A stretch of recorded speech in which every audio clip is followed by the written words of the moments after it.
pretty high tech. Welcome. Well, first of all, thank you for having me or allowing me to come to talk to you guys. We believe that Connecticut is at a very critical crossroad in its history, given the fact that I think this year we're going to have at least a $78 million budget deficit, and that's just numbers into the first quarter. And those numbers in the first quarter illustrate about an $80 million personal income decrease from July 1st till October 1st. A $40 million hit on sales tax, which speaks to a very sluggish, non-performing economy in the first quarter, and if you extrapolate out, it doesn't bode well. We believe, through our analysis, it'd be between $400 and $600 million deficit for June 30th, 2017, which is the end of our fiscal year, right? So we end there. Then we have a $1.4 billion as of before these current numbers came in. So these are sort of old numbers. $1.4 billion we have to solve for 2018, and a $1.4 billion we have to solve for 2019. So now, in summary, this is what we have. We're heading towards a deficit for 17. When the legislature goes into session in January, they're going to be tasked for a 2-year budget in which they have to solve $2.8 billion for the next 2 years in some manner, somehow. This speaks to what we have always said, which is the policies and direction of the state has been wrong. I think when the governor first got elected, he's entitled to say we want to go a different area, and he did. He raised taxes, and I think he had a belief that the economy was going to come back. But when they didn't see the economy coming back, they stayed on the policy of continue to tax, continue to spend, continue to borrow at historic levels. And I think those are the problems that are now catching up to us with businesses and so forth. So I just want to be clear that not only are we saying that we believe we have a different way of looking at things, but we put out our confident future agenda, which is our legislative agenda. And what I'm going to just talk about is, on page 2, is the fact that we're talking about our financial stability and predictability. One of the biggest things we learn from businesses, large and small, is you need predictability in your budgeting. We heard that from GE. You may remember when I was in here after I had the meeting with GE, that they talked about predictability and stability in our budget for knowing what's going to come down the road. So, and then we broke that down to tax relief and job creation and budget and borrowing reforms. The other thing is we think is important is the families and opportunity, strengthening our cities, protect our children by DCF changes, that's been in the news most recently, and keep Connecticut healthy. The Affordable Care Act under Connecticut is losing people who can't afford the premiums, and now not only do they not have insurance, they're being hurt by the penalty, the civil penalty that gets assessed because you don't have insurance. And although they don't collect that penalty, what they do is when you have a refund, they take that penalty out of your refund if you have a refund from the federal government. And putting trust back to in government, which is going back to our campaign reforms that I voted for under Governor Rowell that have been eroded over time to what we have now, which in my view is a shadow of what the real campaign reform that I voted for back, whatever it was, in Governor Rowell's second to last year of being in government. So I think what we're saying is we need to look at tax relief and job creation by reducing burdens, by eliminating some tax, providing property tax relief, which is going to have sustainable growth. We need to have a balanced budget We need to put the cap on spending, which the majority parties refuse to do. We need to vote on union contracts right away. There's 17 in the hopper, which will be voted on or not this spring. We have to fix our debt problems. We got to make transportation a priority. We got to reduce the size of government. We set the ways we can do it. And the list goes on. This is the beginning of what I believe is a new way of looking at Connecticut. This is what we would do, whether we're the majority or the minority. These are issues. Some of these we have pressed before and were left at the table by the Democratic majority. This is not a totally new platform. There are some new ideas in here. But most of these ideas we have floated and the Democratic majority has rejected very quickly. And that's what we're here to say. You know, they call us doom and gloom, but we're not. I mean, you got to look at facts. It's like, you know, having a doctor and the doctor says, all my patients do is come in and complain. Well, you know, you're the doctor, you got to fix the issues. So we have to recognize our flaws, recognize the issues that are making the state less healthy of a state, and fix those issues. And that's what this attempts to address. I think it should be bipartisan. I think everybody should be at the table. I think we should discuss these issues.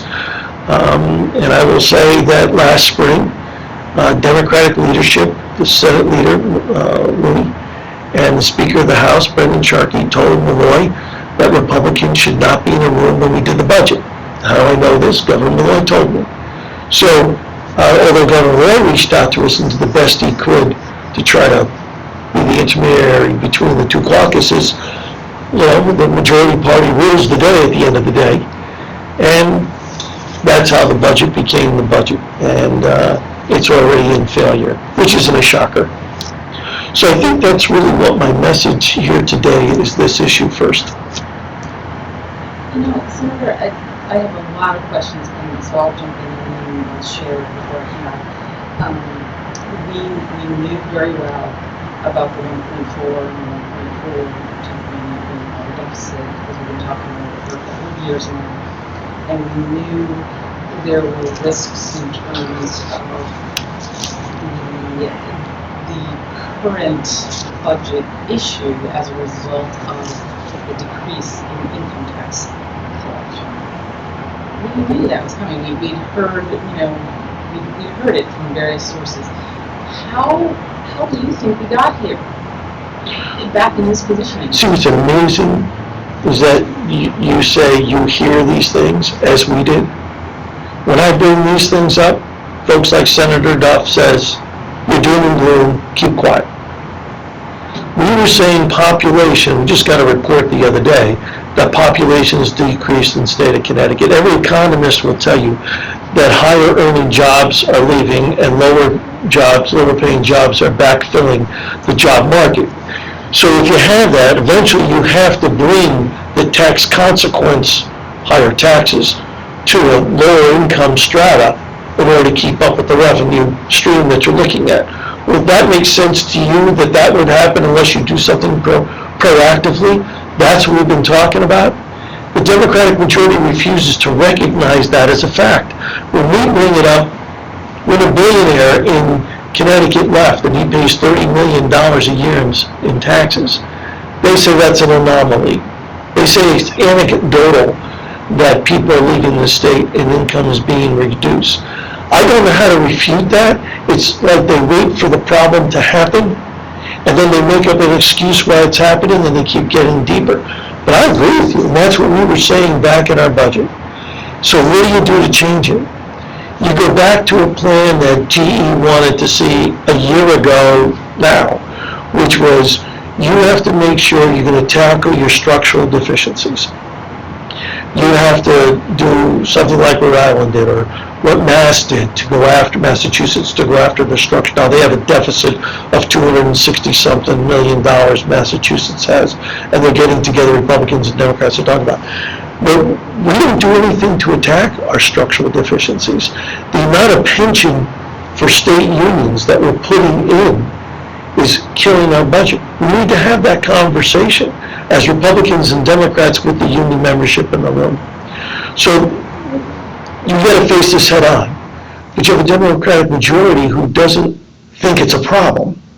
You can't fix a problem you don't want to look at. So that's the frustration I have. And I would say, and I get criticized for saying this, but it is what it is. I think Governor Roy this spring got it. Actually, I think Governor Roy in December of 2015, after meeting with GE&G leaving, I think Governor Roy started to catch on to we need to tackle like structural issues. Governor Roy believes that union contracts should be voted on. And we saw what happens when union contracts are voted on. The UConn contract came up, you guys, I think, even spoke, everybody spoke against this union contract. Well, that pressure caused Senator Rooney and Sharkey for the first time in 40 years as a Democratic majority to say, maybe we should vote on that contract. And once you vote on the contract, that means the issues see the light of day, because people talk about why they don't like the contract in public. Well, UConn said, well, we don't want that. So we withdrew the contract. Well, why are we doing that with the other state union contracts? Why are we having that frank discussion on the floor? If they're good contracts, the majority should not be afraid to put them on the floor to be voted on. But they won't. That leaves negotiation, I don't care if it's a Republican governor or Democratic governor, that leaves negotiation very difficult to happen unless you have us voting on these contracts, unless there is sunshine on these contracts. You know, it's interesting because you mentioned Senator Looney and Representative Sharkey a couple times.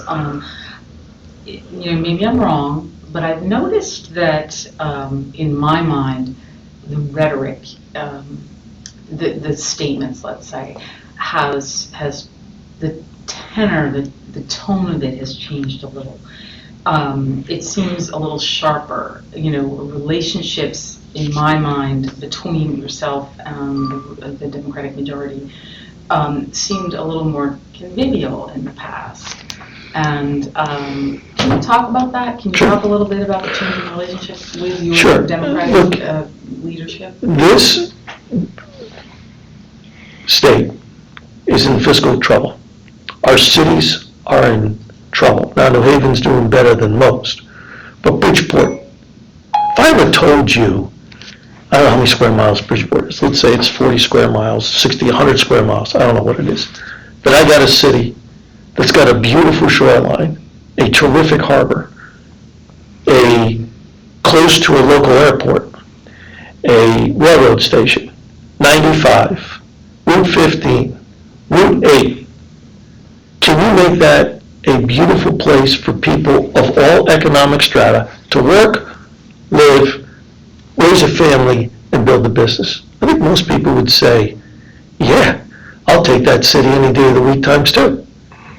And that city has not changed except perhaps towards a negative over last 40 years after all the industry left that city. It's been neglected. So when I see that happening, when I see poverty in the north end of Hartford reach 24% or 23%, that's horrible. Horrible. They say violent crime is down, but you know what they list that's not considered a violent crime for that statistics? Murders and rapes. How does that not be a violent crime? But that's the way the statistics run. It's violent crimes, then they break out murders and rapes. And murders and rapes are up. It's horrible. Horrible. So when I bring up these issues at a table much like this, and I say we need to change the policies of the state, exactly what the question you raised, which is people are leaving, we need to change. And I see special interest changing the agenda. I'm a fighter. That's what I am. I'm not going to sit back and say, it's okay, you made a mistake, let's just keep going. I'm not going to do it. When 40% of this population is not heard because the leadership closes the door and says you're not allowed, when the last 6 budgets are passed on party lines because our voices don't matter, well then I'm going to call you out when you make a decision unilaterally against logic, against economic reality, and disrespectful of facts. I'm going to call it out. Now if that's sharp rhetoric, it is what it is. It is what it is. But I'm not going to sit back and let this state continue in the downward slope and be an enabler by not being the critical person to say, here are the facts. This is what I think we need to change.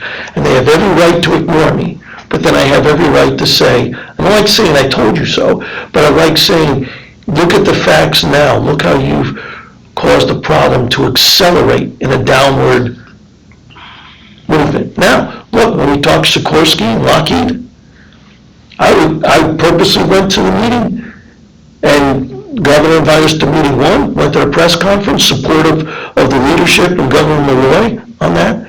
When Governor Malloy did the train station in Wallingford, he let me know about the press conference sort of late, but nevertheless, I went there to show bipartisanship. Where there's issues that I think that there are logical things that we do, I am 100% supportive of what his role is and the way he does it. I'm not all that critical. I think that on the early release program, there are issues, but I think Commissioner Simple, the Corrections Commissioner, Department of Corrections Commissioner, is a great guy. I think he's very well intended. And I think he recognizes the flaws of the system. And you're not going to have a perfect system. But the key is to that man is he recognizes the flaws of the system. He's not afraid to say that was a mess up. And I know it was a sad situation, Mr. Green, I think his name is, that's a sad situation. But he's not above him to say, you know what, here's where we messed up, here are 2 changes we have to make. And I met with him, and the reason why I didn't speak out against that as hard as maybe a partisan person would, was because he gets it, he understands it, and he's trying to work with it. That's very reasonable in my mindset. So when we have an agreement where there's conversation, that's okay. And I got to tell you this, I don't even mind, I'm not saying that the follow things we do, but when we don't even want to listen to what we say, that's the arrogance of a majority. We say, we don't even want you in the room. Special session. Sorry? Like in special session. When we ask for special session to say, let's take some things off the table that people are afraid of, the mileage tax. And they said, no, thank you. We're not going to do that. The bus fare hike. So the commissioner called all the leaders up and said, here's my problem. I got to go up on rail fare and bus fares. And I asked the commissioner, he says, I'm calling all the leaders to say I have to do it. So I said, is that your authority, you mean legislative? He goes, no, it's my authority. Well, you just go in a special session and say, you know what? We're not going to let you go up on the bus fare and rail fare unless we agree to it. So when I hear Sharkey and Mooney out there, Mooney and Duff, out there saying it's wrong that we're hurting working people by going up on bus fare, and it's wrong that Metro North is going up on rail fare. And I'm saying, but you can stop it. We're in session. Add it to the agenda. You would have had our support. Even if the governor vetoed it, we could override the veto. But when they do rhetoric and do opposite of what they're saying, that's what bothers me. I'll say what I'll say. I feel what I feel. I think I have logic to things that I find. People can disagree with it. I'm okay with that. But don't tell me one thing and do another. That's what bothers me. So you could call it sharp rhetoric. That's okay. I have a state that I have to protect. And I'm not going to let hypocrisy go by without comment. And I'm not going to let the fact that if you open the door to another conversation, we disagree, we'll be here saying, look, it's a policy difference. But that isn't what we had. We did not have any conversations with them at all. And we gave them honest budgets. Even the governor said our budgets were very honest and forthright. Didn't agree with all of them. But we were closer to the governor than we were with the Democratic leadership. Yeah, I have a question. So we are about 3 weeks out from Election Day, and it's very possible that you could again have Democratic majorities in both of the chambers. I mean, given what you've identified here, so how are you going to be able to close the gaps with them in the coming legislative sessions if you have Democratic majorities and a Democratic governor after Election Day is over? Well, I think a couple of things. I'm going to hold them to their words of what they've said. In the House, Majority Leader Arizanowitz said, no longer will we have budgets without Republicans in the room. So I'm going to hold A to Z, that's what we call me, Z, to those words. I'm going to hold him to those words, and he will be Speaker. On the other side, if there is a mileage tax, I will yell from the highest rooftops, and I think they know that. If we don't roll back the rail prices, I will be yelling from the highest rooftops, and I think they know that. I'm always willing to work with everybody and anybody at any time. But I'll just be as vigilant as I have in the past. I'll be as vigilant as I can in the future. The fear I have is that somehow, if they get the majority, there'll be a feeling amongst them that this is a mandate for their agenda. And that's being honest. I think that's what they may feel, and that's why the votes are up to the public. Another thing I wanted to ask about, a lot of times, I shouldn't say a lot of times, but it's not uncommon for state legislative races to be unopposed. In fact, you are running unopposed. But a lot of these Democratic incumbents are unopposed. And I was just reading this morning about James Lynch. He's a Republican candidate in the 91st House District in Hamden. And he said one of the reasons he chose to run was a frustration that the GOP hadn't fielded a candidate in that district in the previous election. I guess, what do you say to Republican voters who might be frustrated that some of these incumbent seats might not have been challenged around the state, and has the party worked to decrease the number of incumbents that go unchallenged? So, first of all, Republican or Democrat, running takes an awful lot of personal time, family time, courage to put your name on the line. I don't care what party you're running for.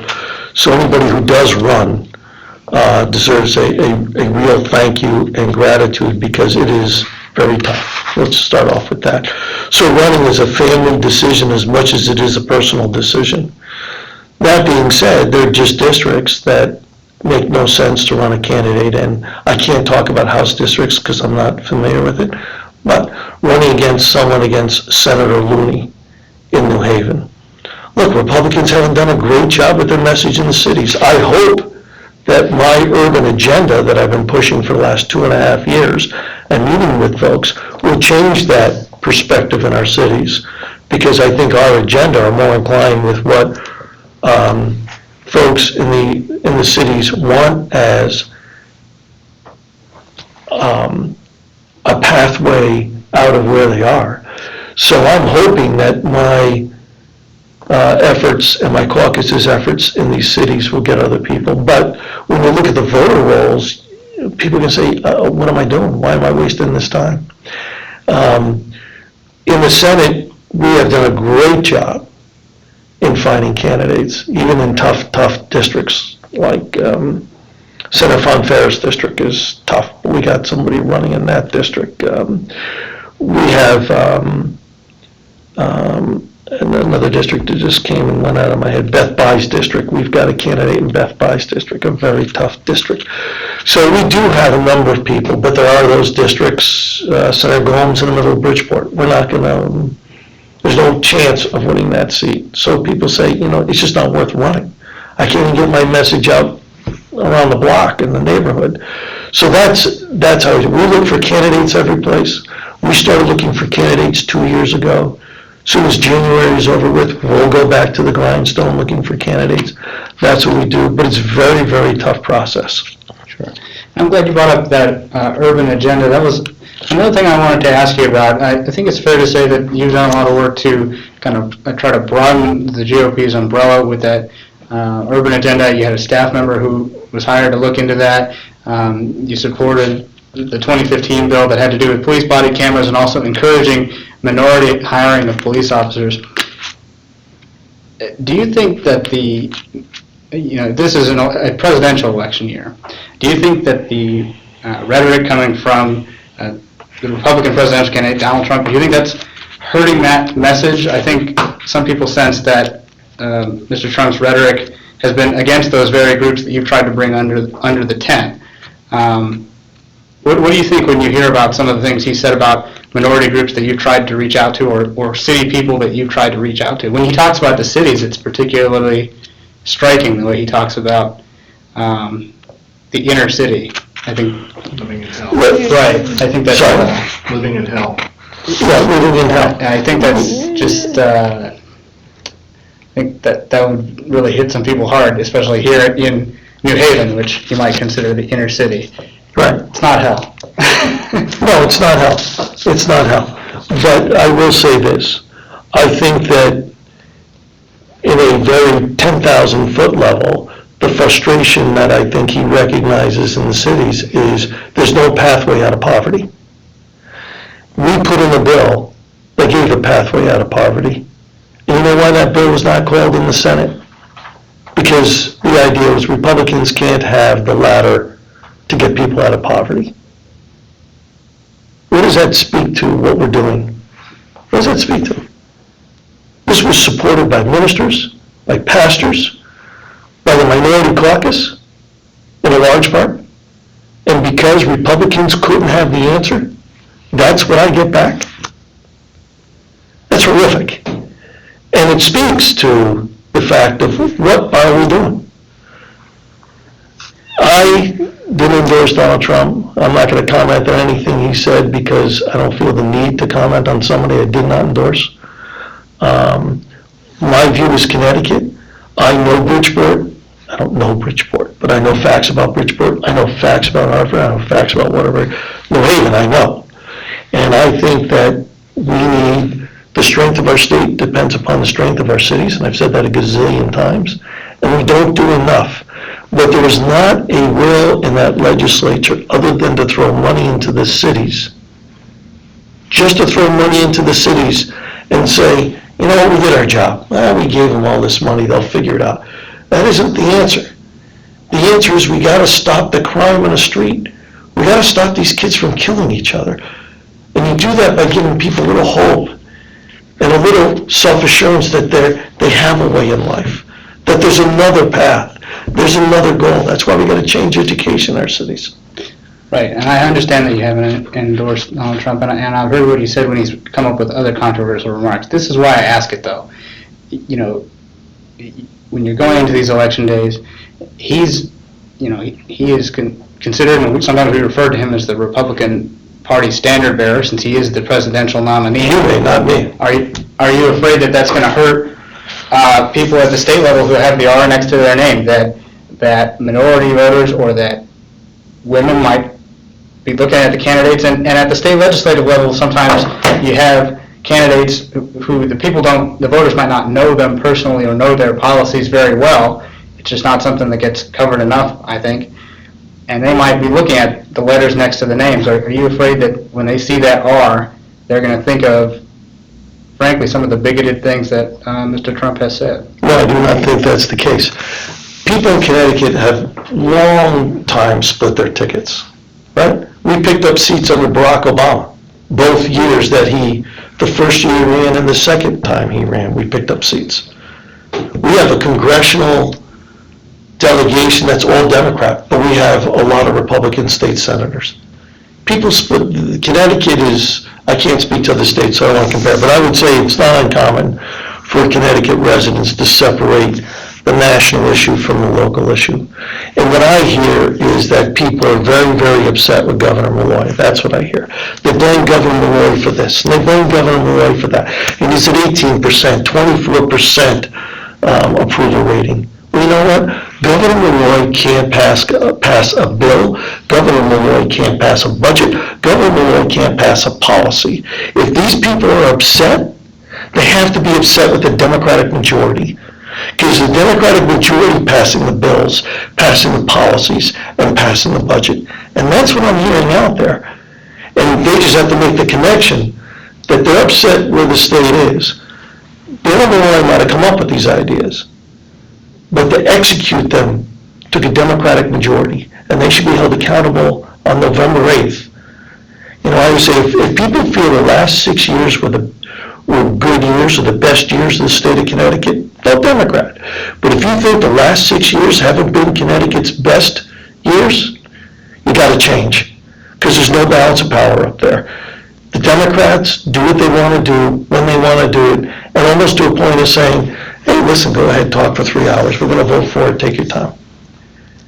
That's where we have to stop. There was actually a Democrat state senator who argued that I argued that it was very unfair that we had a budget of 750 pages the same day we were asked to vote on it.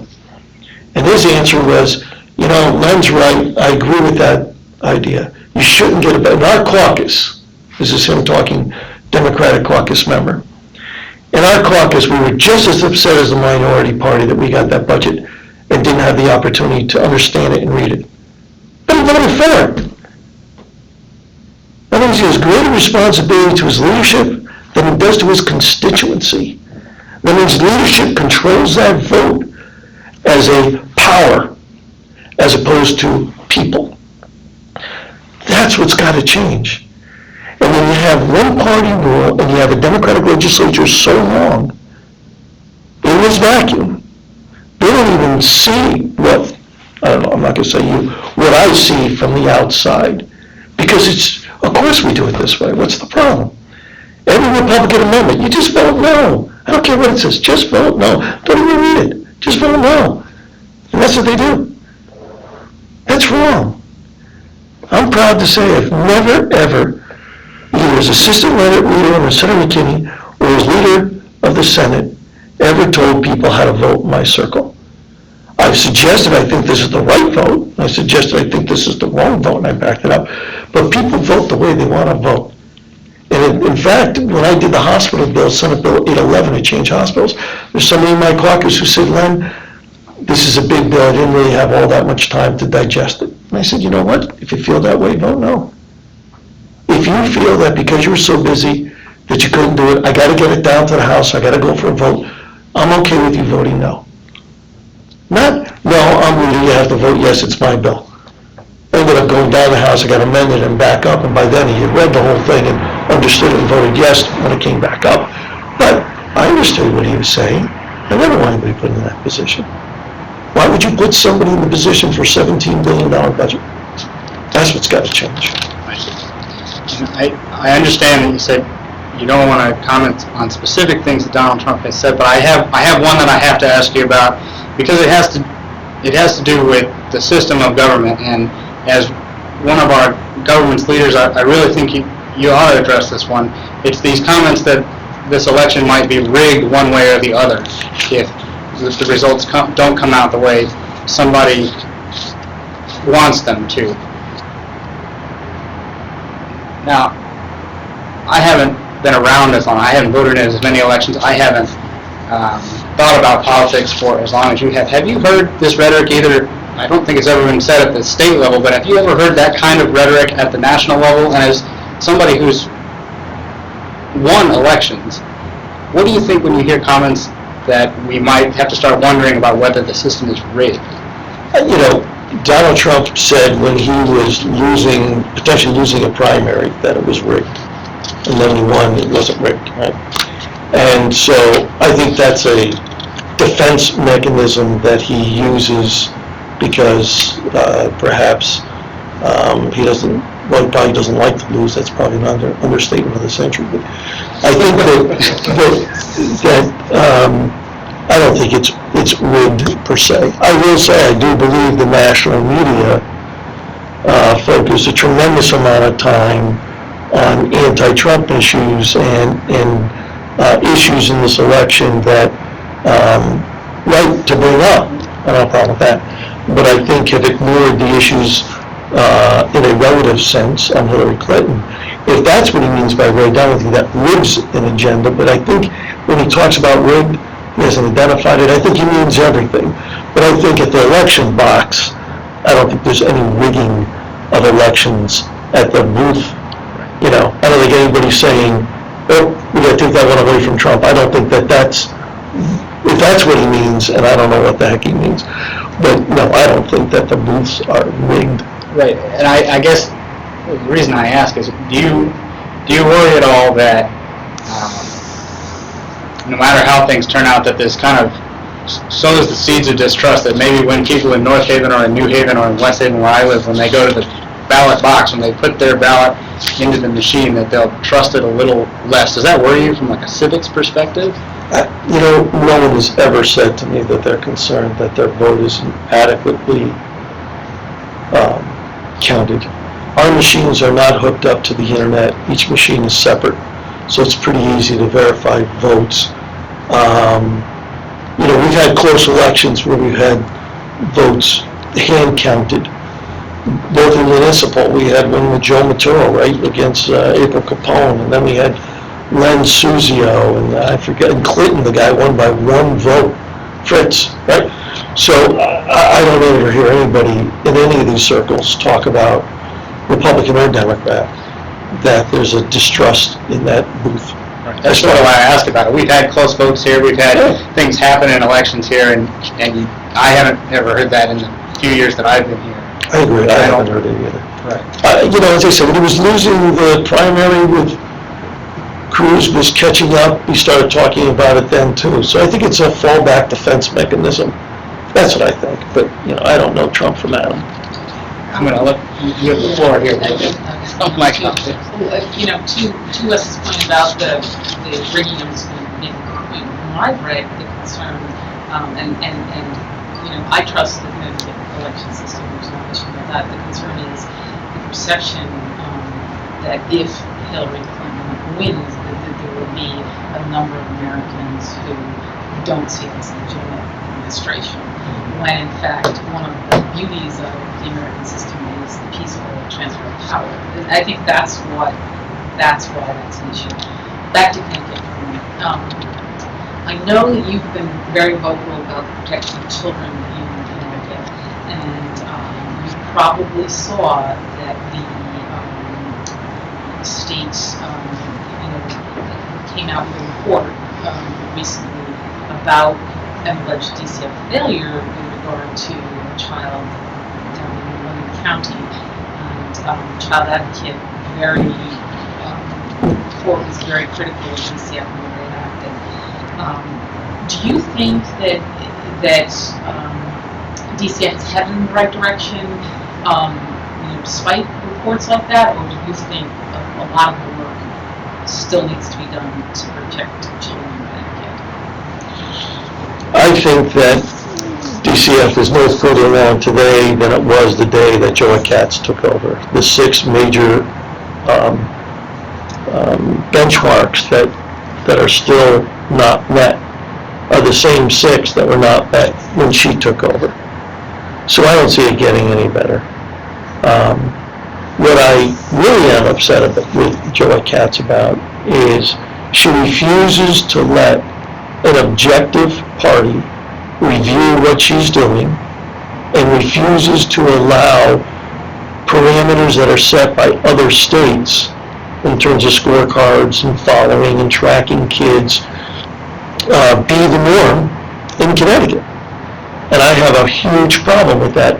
If someone doesn't want someone looking over their shoulder and says, trust me, here are the facts, and then these horror stories come out, I don't have that trust anymore. So let an independent reviewer take a look at this. Let the ombudsman not be answered to Katz. Let the ombudsman who hears the complaints from kids, parents, and staff not be hired and fired by Katz. Let it be under DAS or some other provision so that this person doesn't have to worry, am I going to get my boss mad at me and end up without a job next year? Those are the things I'd like to see happen, but I don't think DCF is any further along. I've been accused of saying, well, Len, you don't like unification.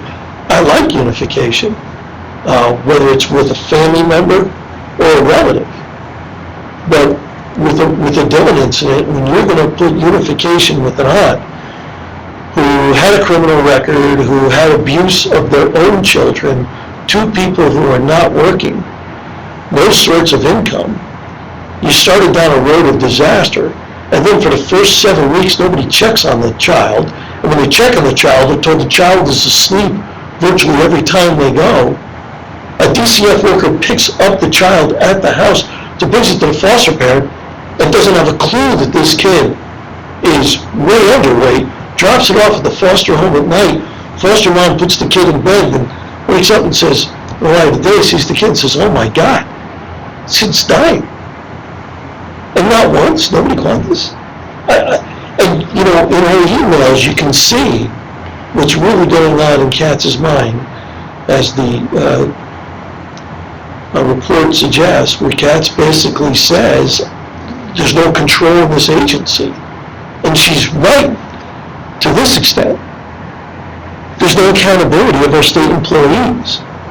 Right? We have the state employees who knew that a family was putting kids in a bathroom as punishment for 5-6 hours, days at a time.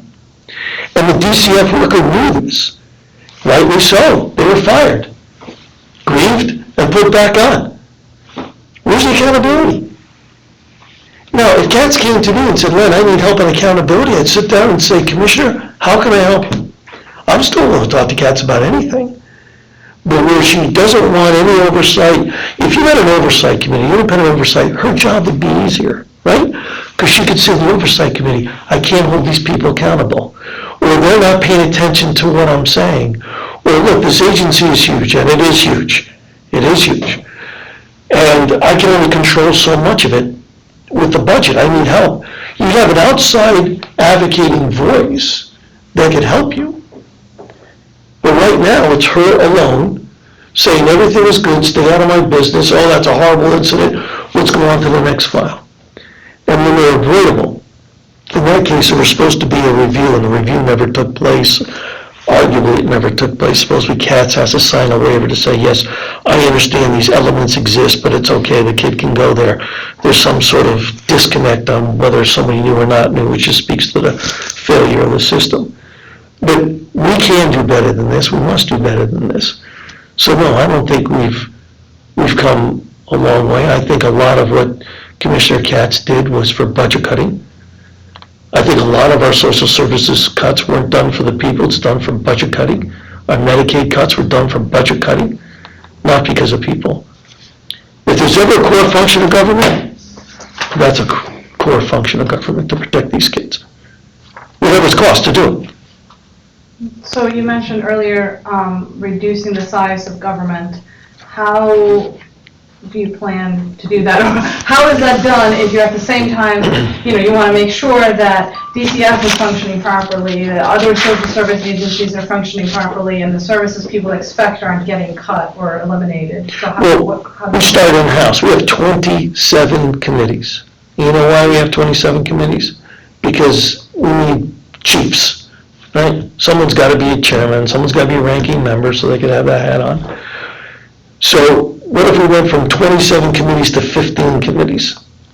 Who are we going to hurt? Nobody. Everybody can do their job at the Capitol from 27 to 15.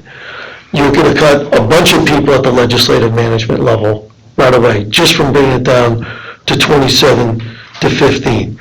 We've got entry programs for criminal justice. Great programs. We've got them in Department of Corrections, and then when a legislator wanted to do a program and was passing through the legislature, and they said, well, it exists Department of Corrections, he said, okay, let's put it in education. One doesn't exist there, because they need a feather in their cap. So we stick an identical program into education. So he says, well, that's all right, but what if we put it in Department of Social Services on this one? So you got reentry programs all across the board, all sorts of places. Why can't we take all those reentry programs and look at them and say, how filled are they? Where are we going to put them that we follow the person out of reentry program? In other words, if they go to education, under the education department, who follows them out of education? Do they go back to jail? Who tells Department of Ed? And the answer is, I don't think anybody does. So you take those programs and you square them down, you bring them into a field that makes sense with reporting requirements. That's number one. Number two, we have a lot of social services programs which are the same way. Why? Because, look, let's be honest. Everybody wants to vote for the program that, this program saves lives. This program helps kids. How are you going to vote no on it? So you vote yes, but it's just another program that duplicates another program, another agency, and they are all over the place. When we're going through the budget, there are so many programs. You just need to stop and say, let's start bringing them together. And I think you're going to find out the commissioners of the departments, correctional and education, so forth and so on, would be more than willing to sit down as a group and say, hey, let's put it together, you take it. Because they want to function on their core function, not stuff we throw at them and say, and do this. It's like when they gave DEP to do the old State House, right? No one checked with DEP. It was like, we need a budget saver. Okay, DEP, it's all yours. And they're like, well, we're not museum people. You're going to take all the inventory out before you're going to itemize the inventory, and you're going to take it all out of there, because we are not going to be responsible for the protection, for the security in that building. And then the whole thing cratered, and we kind of worked out a deal. But the point of it is that there are agencies who don't want these responsibilities that we as legislators just put on them. We've got to stop it, and that's how you do it. But you don't touch wraparound services.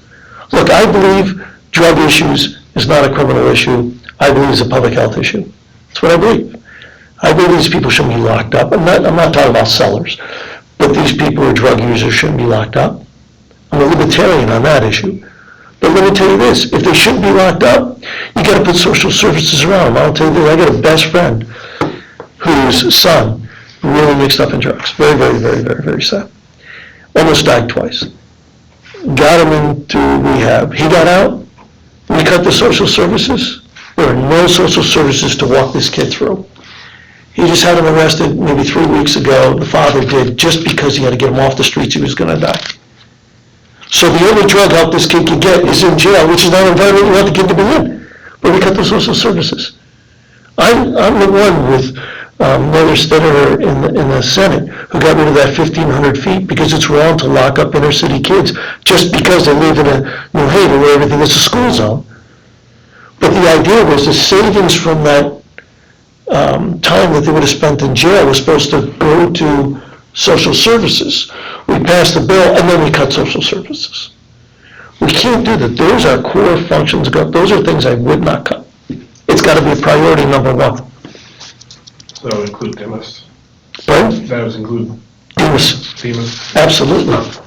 Mental health is a huge issue. As I sit here, and homelessness, and that's all drug abuse. As I sit here now, I've got a homeless person living on my porch at my office. He's been there almost a year now, right? The cops tell me you got to get rid of him. There's needles on the ground. I feel sorry for the guy. I saw him once in all the years. He leaves. He comes after I leave work. Must be somewhere after 8 or 9 o'clock at night, and he is gone by 7 o'clock in the morning because I get in between my secretary gets in between 7:15. I get 7:50, and he's off the porch. But his blankets are there. I have 2 pane windows. He smashed out one. He's got a picture of his family in one. It's like he's using my window so as a bureau, But I feel sorry for the guy. So the cops say I really should call the police and get him removed. But I feel somewhat sorry for this guy. But that's a drug problem we need to face. It's a drug problem we have to deal with. We can't ignore this. This is an epidemic. I don't care if it's in the city or the suburbs. Suburbs don't like to talk about it, but it's an epidemic. It knows no income thresholds. And mental health is the same way.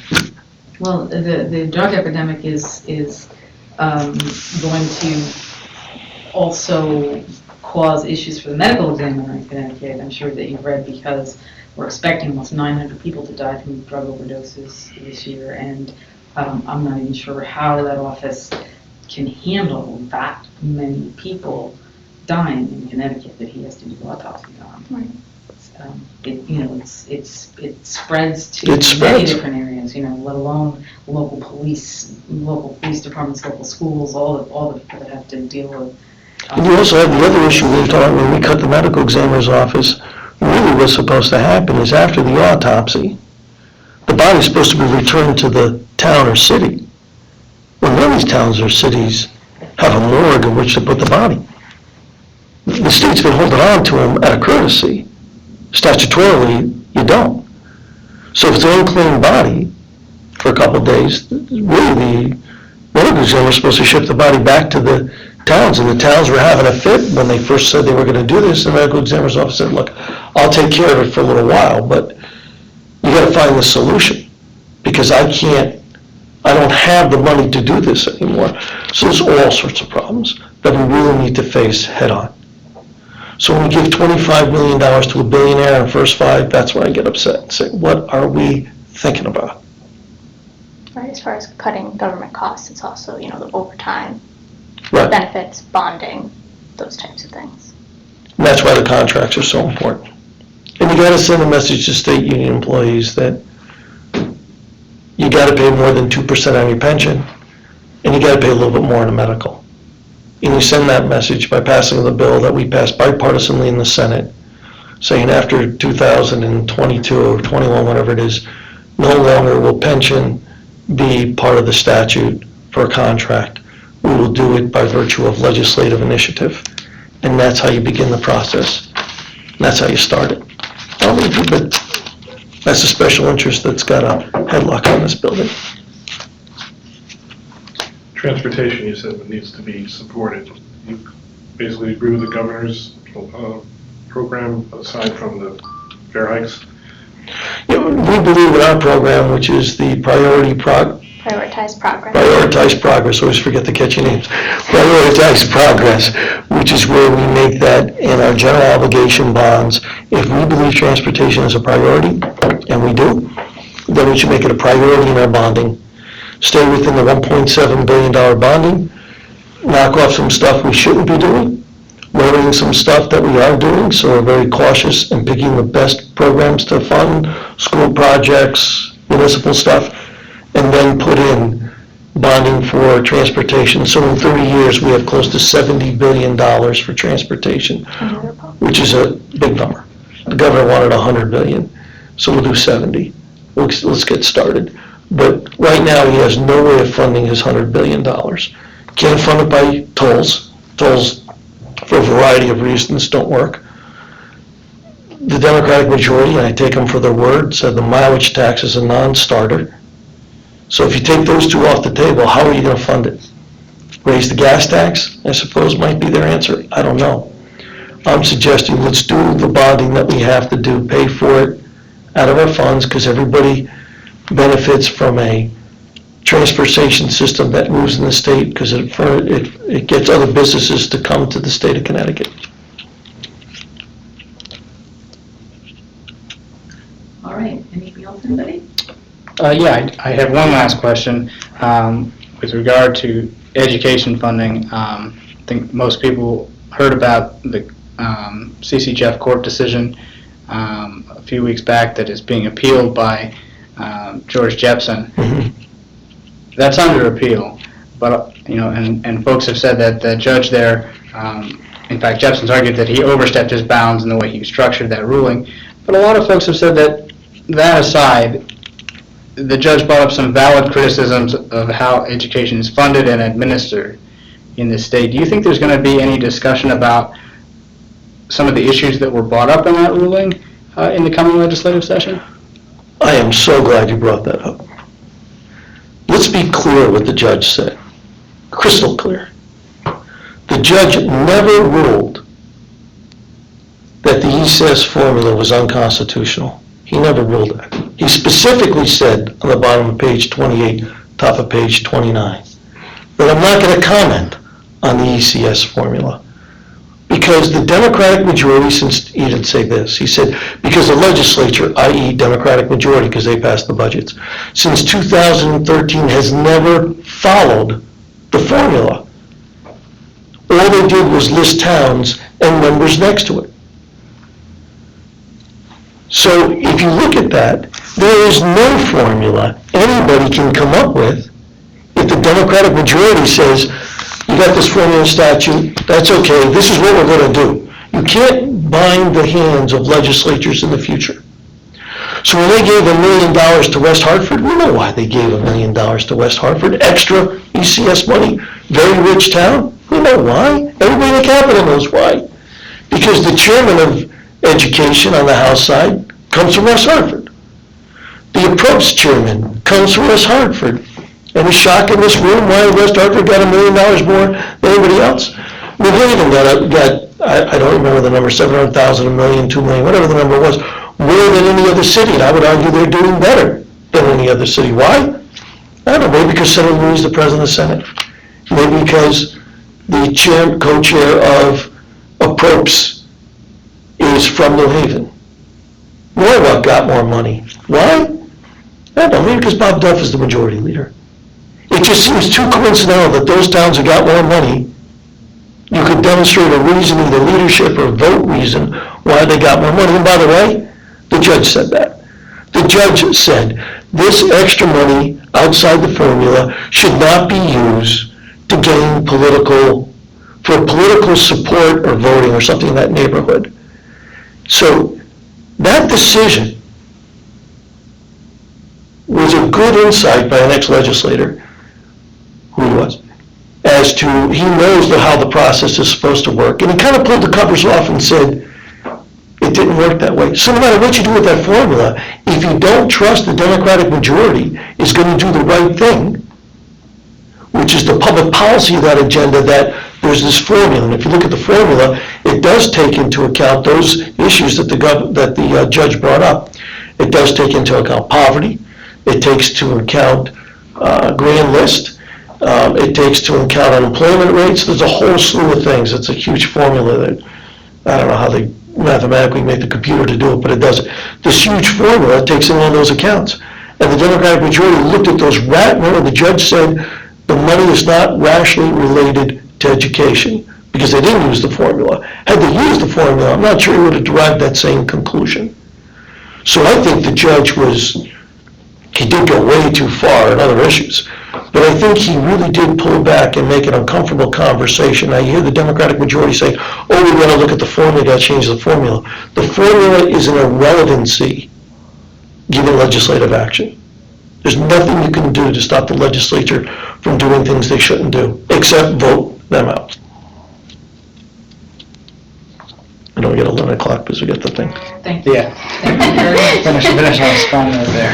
This is Very the much. fastest we've gotten in and out. Appreciate Keep you guys on time. Was I supposed to get up?